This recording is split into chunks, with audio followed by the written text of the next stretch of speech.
Hi, Felix. Hey, Kostja. Hello from Berlin. Hi, it's good to see you again. How are you? Yes, I'm good. How are you? Fine, perfect. Yeah, it's basically it's nearby spring in Germany, so it's very nice to be. Your class is actually, um, we were filming in summer, so I know the sunny feeling of Berlin. I remember that. And that's why I'm calling you because I want to chat about your class.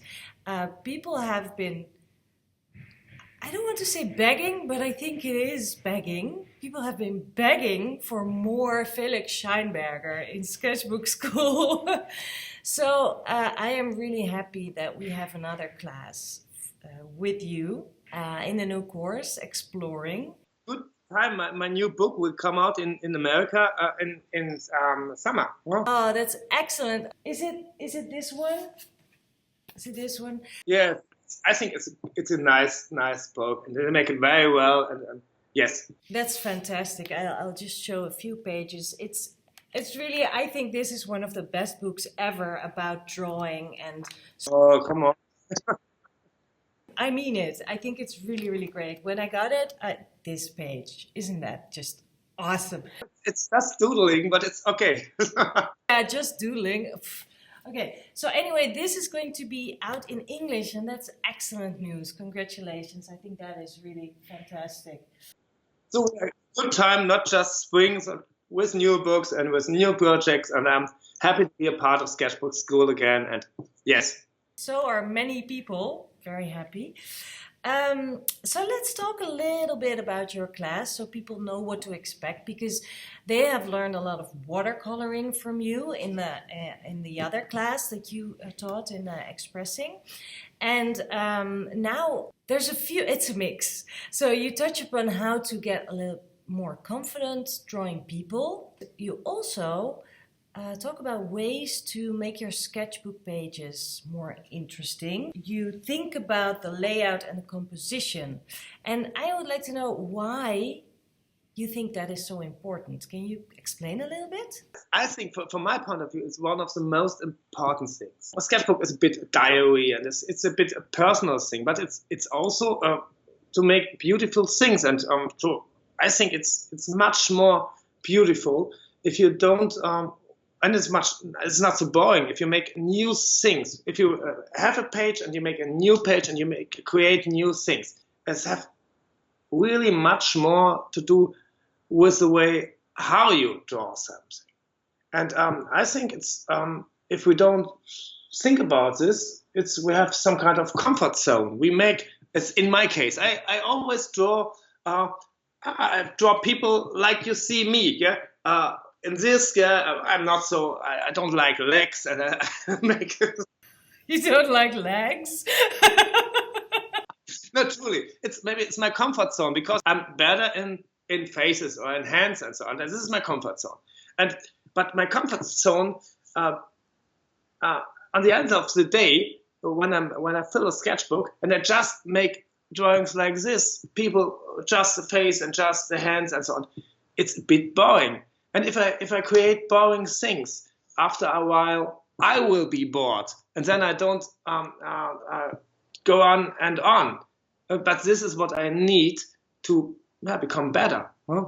If you want to become a better drawer. And for that reason, I think it's very important to think about layout because layout is one of the main points to how to arrange things in this area, in this surface in this white surface, and how I arrange things. Huh? This makes create new things. So what I mean is one of the most important things, and for that reason, I have a big aim of this in this class. Because in your sketchbook pages, you can really tell a story. And I think the way you lay it out on the paper really makes a difference in the storytelling. And I think in your class, you really explain in a very simple way how you can accomplish that without being a very accomplished painter or drawer or a sketcher. Are there any things that you really hope that people learn in your week in exploring? Yes, I think composition is really important. And I think it's not just in my class, it's also me. All people have to learn composition. Let me give you an example. Wait a moment. For example, if I am in a museum, for example, and I'm in a museum, I always copy, and I'm really interested to copy things. In Germany, the most people think, oh no, copying is not really art and so on, and the people are a bit beyond in this theme. They don't like copying because they don't feel as an artist if they copy it. And okay, from some point of view, it might be right, but it's not. For me, it's not the point. It's just if I want to learn things, I have to copy. If I learn guitar, I also copy. I don't know, House of Rising Sun, because I can't make anything. I have to while I learn things. I can't have my focus on any aims of a theme. So I copy things. For example, I'm in a museum and I draw in a museum. For example, usual things. I was in New York and I draw temple in Metropolitan. But mainly I draw, or I mask or something. But mainly I draw things like this. I copy pictures. I copy pictures from.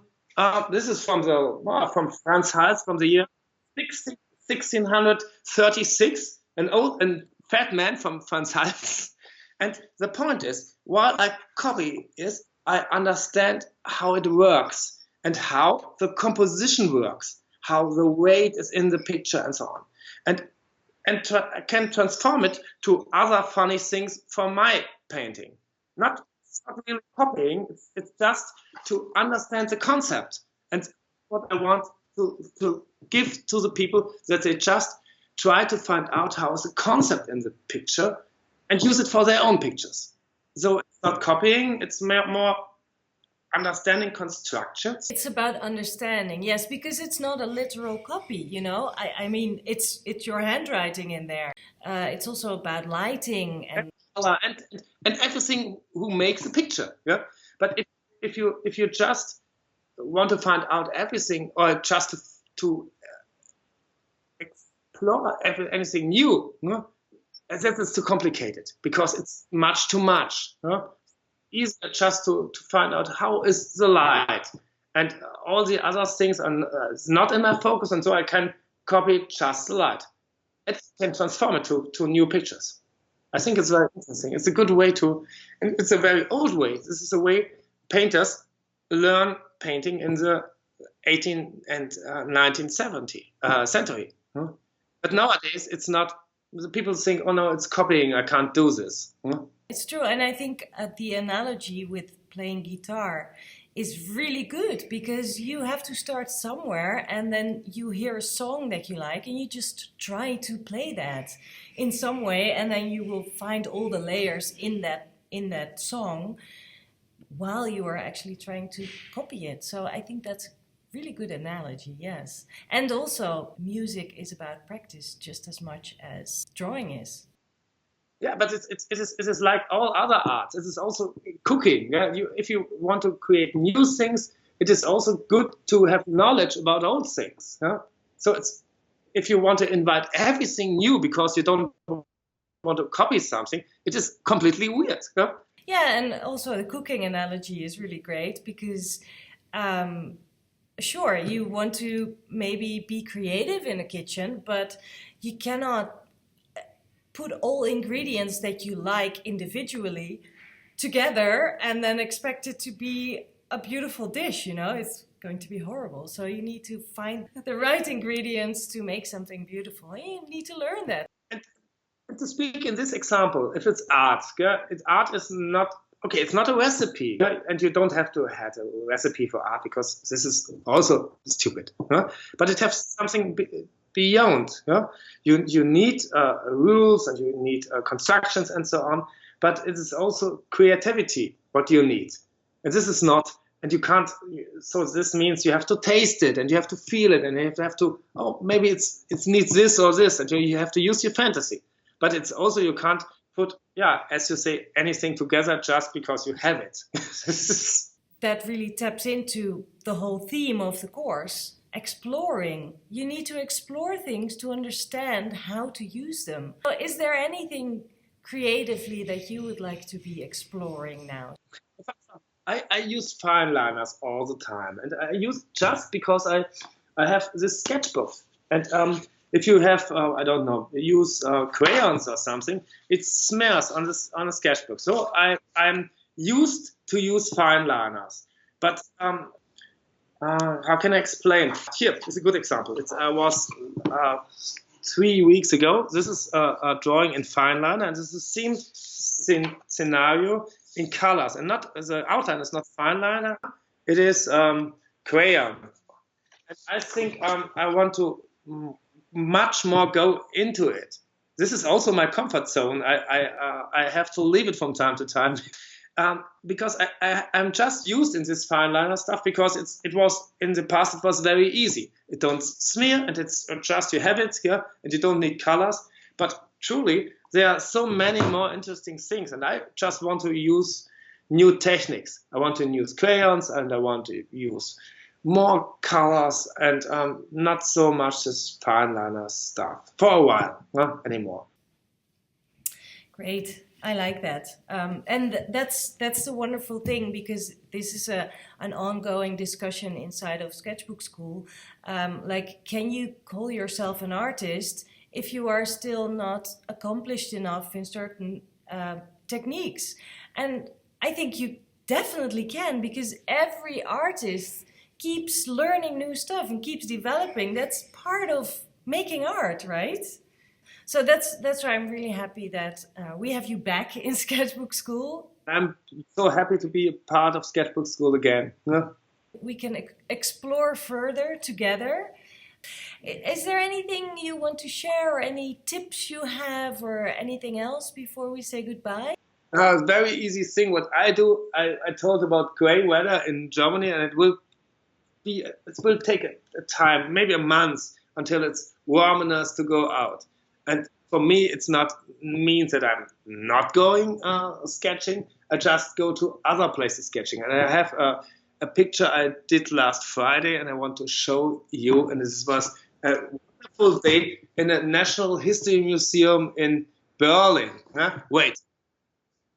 I also leave my comfort zone and take time for things, because normally I don't take time. I make raw sketch and make Diplodocus and Brachiosaurus and dinosaurs in big size, yeah, because it was new to make this for me, because I normally make rough sketch and it's a very fast Diplodocus, and now I take drops in my ears and say with music, and I say it needs 2 hours, and I will make Diplodocus in 2 hours. And this was nice to make new things.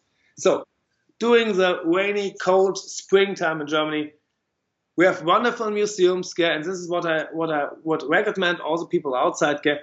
Take your time, a day a week, go to a museum and draw, and this is wonderful. Tip. Thank you. That is really a great tip, and thank you for showing those pages. That's awesome. So we still have to wait a little bit before your class starts, but well, exploring starts on April 17, and I am really looking forward to see you in class. Me too. I'm so looking forward. Yes. Thank you so much for your time. Hey, of course. All the best. Bye from Germany. Bye.